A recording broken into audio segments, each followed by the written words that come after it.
Welcome to this PowerPoint on Marxist literary theory. So we're going to start with a bit of an introduction to what Marxism itself is. I'm going to start by thinking about capitalism. So what is capitalism? Capitalism is something that Marx critiqued. It's an economic and political system where a country's trade and industry are controlled by private owners for profit rather than by the state. So if you think something like the NHS is run by the state, it's not run for profit, whereas private companies, like Google for example, they're there to make the owner profit. So have a look at this cartoon. What does it suggest about the nature of capitalism? Who's benefiting from it? Who suffers? Who has the power, and how is that power maintained?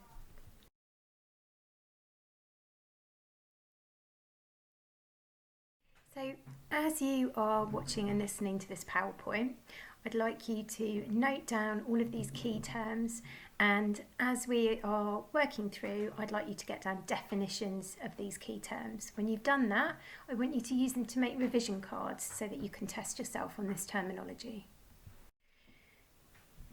So what do Marxist critics believe?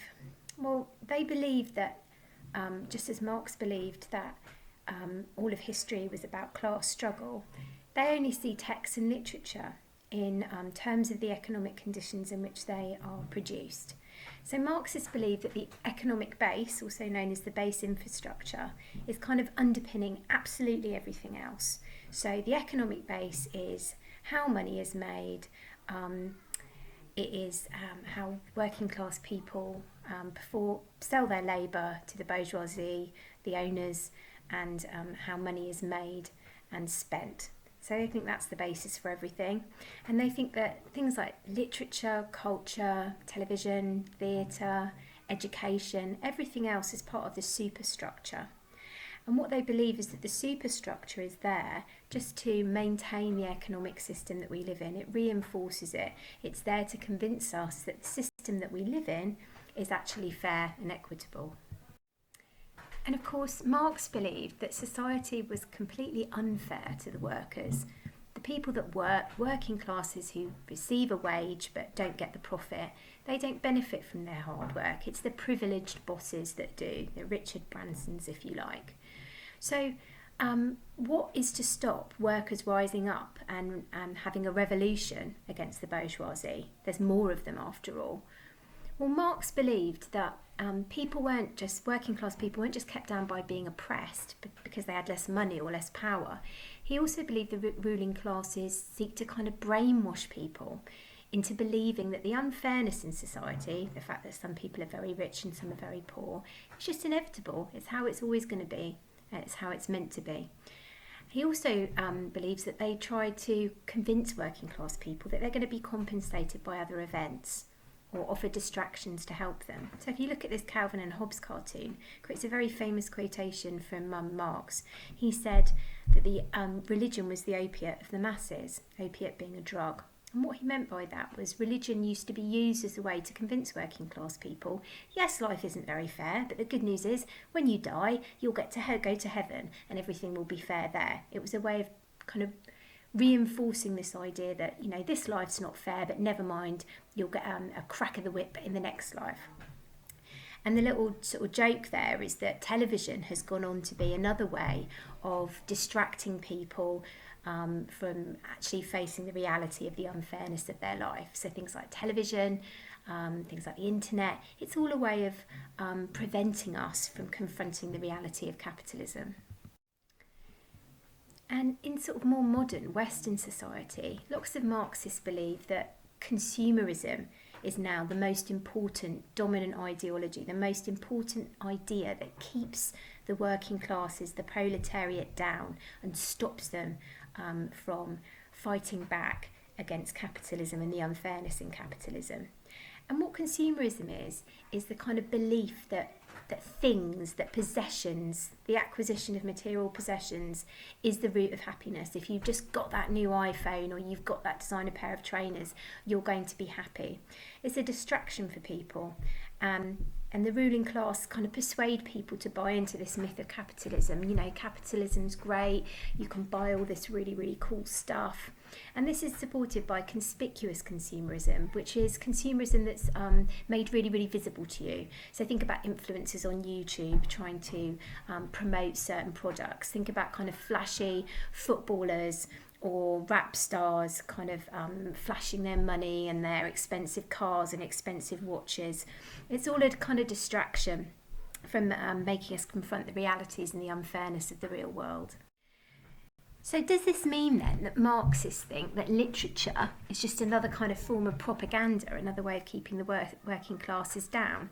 Well, yes, some Marxists do argue that literature helps support false class consciousness. So false class consciousness is this kind of way of convincing the working classes that everything's okay, everything's fair, making them believe that things are equal and that they have a good understanding of the way society works.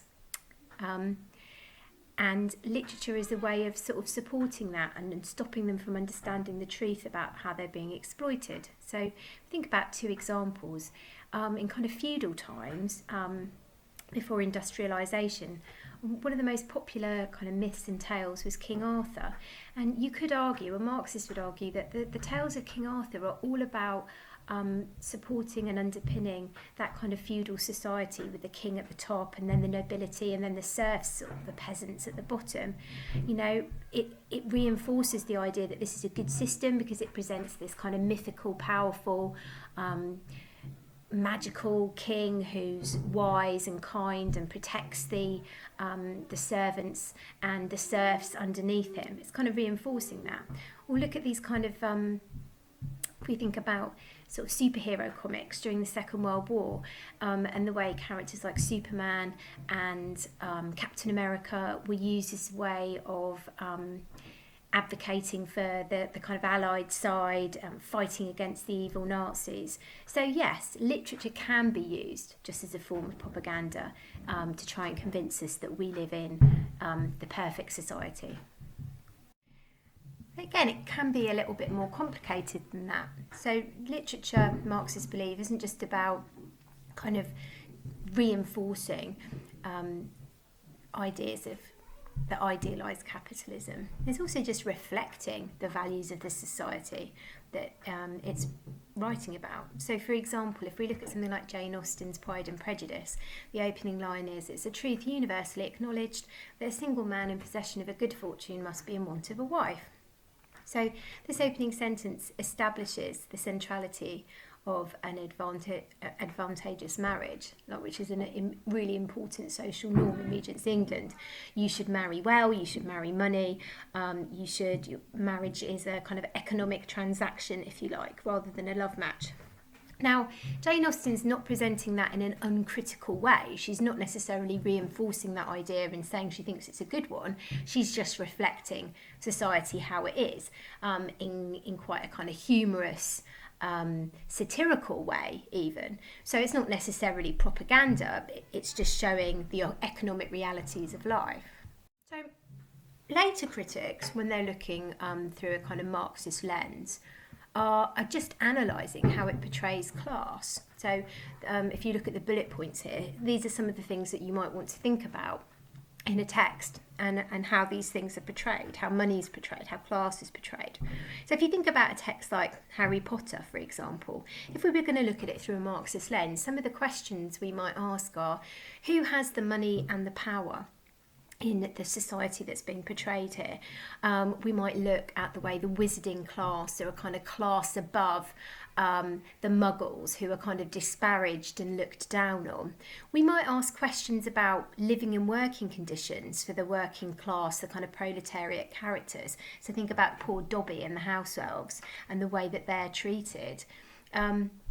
We might think about power, who has the power, and how that is linked to kind of money and class. So if we think about characters such as the Malfoys, for example, and the way that they treat people. So we can look at contemporary text through a Marxist lens, and it can encourage us to ask quite interesting questions. So what I'd like you to do now is I'd like you to take a text that you know well. I've suggested The Great Gatsby, but you could pick the text that you're doing for your coursework. And I'd just like you to make notes under each of these headings in relation to the text. So how's money and power considered, for example? Who has it and who doesn't? As an extension activity, you might want to think about answering this question. To what extent could it be argued, if we were taking a Marxist interpretation, that the novel is actually a critique of capitalism and even a call to revolution? So if we're looking at The Great Gatsby, think about the way the shallow nature of the parties, the conspicuous consumerism. Could we argue perhaps that the author is seeking to critique this kind of capitalism and even suggest that people should rise up and tear it down? So now I'd like you to please turn to the extracts from a Marxist perspective that I've included on Google Classroom. The first one from Nicholas Nickleby by Charles Dickens. I'll look through with you, and as I'm talking I'd like you to annotate it. And then I'd like you to look at the next two extracts on your own, and I'd like you to kind of annotate those from a Marxist perspective. Try and use the key questions that are on slide 10, and also try and use some of the key terminology that's on the first slide. So if looking at this extract from Nicholas Nickleby from a Marxist lens, some of the things I might pick out and annotate. So I might start with this description of the children, their physical appearance, the adjectives pale and haggard, lank and bony. So these adjectives kind of create this picture of these poor children as kind of victims of this capitalist society that's kind of stealing their youth and their health and their childhood. And that's kind of reinforced with this semantic field of illness that's created with words like deformities and stunted and stooping and crooked.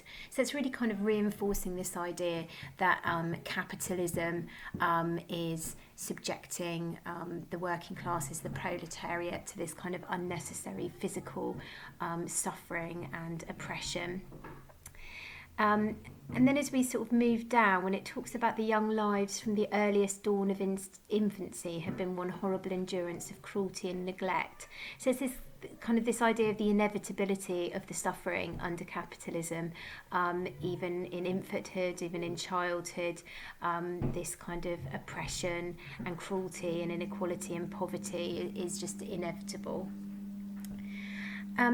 And then as it sort of moves on, it goes on to sort of foreshadow almost the inevitable result of this kind of oppression and cruelty. It talks about the sullen suffering, vicious-faced boys brooding, and then at the end this vengeful passion that can fester in swollen hearts, eating their evil way to the core in silence. So obviously there's a lot of very emotive language there. And then that metaphor of an incipient hell, you could kind of link that to Marx's idea that eventually, inevitably, there will be revolution and rebellion. People will rise up and they will, they will sort of physically cast off these kind of chains that are keeping them down. There will be bloody revolution, as Marx predicted, so we could kind of link that to that idea.